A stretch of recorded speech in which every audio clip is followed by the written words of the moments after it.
मैं अपने पैदल जा रहा था, ज़्यादा दूर नहीं, एक गांव से दूसरे गांव जा रहा था। रास्ते में मुझे प्यास लगी तो एक घर पड़ा, मैं वहाँ गया तो मैंने बोला भाई कोई है क्या, बहुत जम से प्यास लगी है, पानी पिला दो। तो वहाँ से एक बाबा आए, हाँ बेटा ज़रूर बैठो। बाहर खाट डाला था, खटिया, उस पर बैठ गया। बाबा पानी लाए, मैंने पानी पिया, थोड़ी राहत की सांस ली। बाबा भी बैठ गए, बेटा कहाँ जाना है? मैं बोला बस पास के गांव में जाना है बाबा।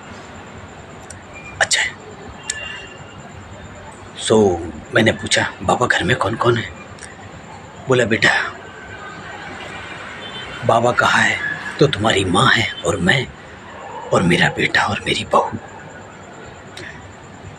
मैं बाबा खेती बाड़ी है कि हाँ बेटा थोड़ी सी खेती है, बेटा करता है।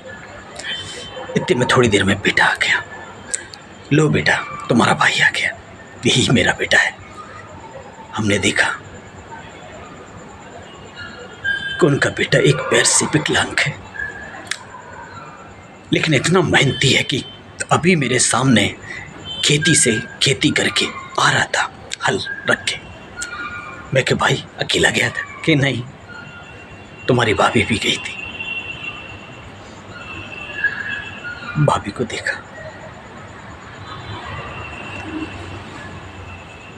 भाभी भी एक, भाभी का हाथ नहीं, फिर भी दोनों जन मियाँ बीवी खेती करते।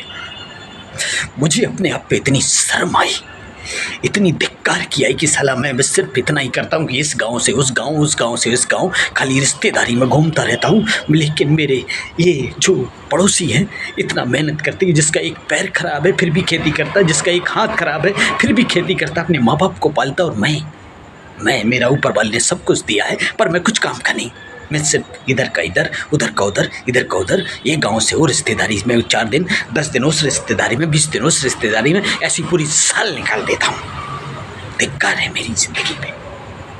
मुझे बहुत शर्म आया, मैं अपने आप को इतना कोस रहा था उस टाइम पे, पर करूँ तो करूँ क्या? मैं गया नहीं वहाँ पे। मैं बाबा से कहा बाबा मैं जा रहा हूँ। बाबा ने कहा बेटा धूप बहुत है, कुछ रुक जा, कुछ खा पी के जा।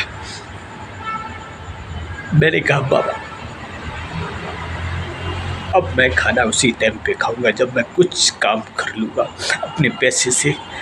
बाबा मैंने आधी ज़िंदगी ऐसी निकाल दी, कभी 10 दिन इसके घर पे रहा, 10 दिन उसके घर पे रहा, 20 दिन उसके घर पे रहा। सारी रिश्तेदारियों में मैंने अपनी रिश्तेदारी खुद ही खराब लग दी। अब सब मुझे गिरी नज़र से देखते हैं कि आ गया फोकटिया, आ गया फोकट में खाने के लिए। बाबा आपके घर से मैं जो सीख लेके जा रहा हूँ, आज से मैं तभी खाना खाऊंगा जब मैं कुछ कर लूँगा अपनी मेहनत से, अपने पसीने से, नहीं तो मैं घर नहीं जाऊँगा। बाबा बोले बेटा कोई बात नहीं, क्या हुआ? बहुत परेशान। मैं बोला बाबा काश अगर मैं आपके घर पे पहले आ गया होता और मैं अपने भाई को देख लिया होता, अपनी भाभी को देख लिया होता कि मेरी भाभी का एक हाथ नहीं फिर भी वो खेती करती, मेरा भाई एक पैर से विकलांग है फिर भी वो खेती करता है, मेरे माँ और बाबूजी जिनको ने कम दिखता है फिर भी अपने बेटे का हाथ बचाते हैं, तो मैं भी कुछ कर लेता अपने घर वालों के लिए। मेरी माँ रोज बोलती बेटा कुछ काम कर, लेकिन नहीं, मुझे तो घूमने से फुर्सत नहीं। लेकिन बाबा मुझे अभी आपके चरणों की सौ, आज से मैं घर जब ही जाऊँगा जब कुछ पैसे कमा लूँगा और अपने घर वालों को कुछ चीज़ें ले जाऊँगा और शान से कहूँगा माँ अब तेरा बेटा भी काम करने लगा, अब तुझे चिंता करने की कोई ज़रूरत नहीं। बाबा ने मेरे पीठ पे हाथ रखा, बेटा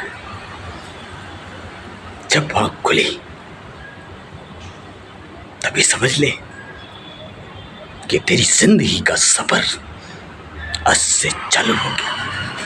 और इतनी मेहनत कर कि जमाना जो तुझे नफरत की नज़र से देखे ने, वो एक दिन तुझे प्यार की नज़र से देखे और तुझे खुद बुलाए, पर तू चाहे ना कि मेरे पास टाइम नहीं काम से, ये कहे जा मेरा बेटा खुश रहे और इतनी मेहनत कर इस कमाने को इतनी दिखा, इतना काम कर, इतनी मेहनत कर कि ये सब सारी दुनिया देखती रह जाए। मैंने कहा बाबा ऐसा ही करूँगा मैं, और बहुत मेहनत करूँगा बाबा, बहुत मेहनत करूँगा, और जब ही आऊँगा मैं तुम्हारे घर पे, जब मैं कुछ बन जाऊँगा। एक काली रात जा रही है बाबा, मैं सुबह होते हुए आपके घर से जाके सबसे पहले अपना जो हमारे बाबा का, हमारे पिताजी का खेत है उसे मैं अच्छा हरा भरा करूँगा, और उससे मैं जो बचेगा 2 पैसा कमा के अपनी खेती में लगाऊंगा बाबा। मेरी भी माँ बोलती है बेटा तेरे बाप बाप का सब कुछ दिया हुआ है, जाके खेती कर बेटा, दूसरे का काम क्या करने की जरूरत। लेकिन बाबा मैं कभी डरता रहा काम करने से कि मुझे काम करना क्यों है। मेरे बाबा की, मेरी माँ अकेली सब कुछ कर करके थक जाती माँ, पर बाबूजी मुझे इस तरह भी ये नहीं लगता कि मेरी माँ थक गई होगी। फिर भी वो उफ नहीं करती, बोलती जहाँ घूमना है घूम ले बेटा। बाबा आपके यहाँ से जो मैं ये चीज़ लेके जा रहा हूँ बाबा, इस दिमाग में वो भर गई। आज से मैं आपको कुछ बन के दिखाऊंगा और आपके यहाँ जरूर आऊँगा बाबा, जरूर आऊँगा बाबा। मेरे भाई तुम अगर मुझे पहले, या मैं इस गली को सलाम है, मैं सिर्फ माथा टोकता हूँ इस गली को, कि मुझे आज इस गली ने जो रास्ता दिखाया है वो शायद मैं पहले आ गया होता आपकी इस रास्ते पे तो आपका घर मिल जाता और मुझे एक नई सीख मिलती कि एक घर में 4 जन, चारों के 4 आपके चरण छूने का मन करता है बाबा।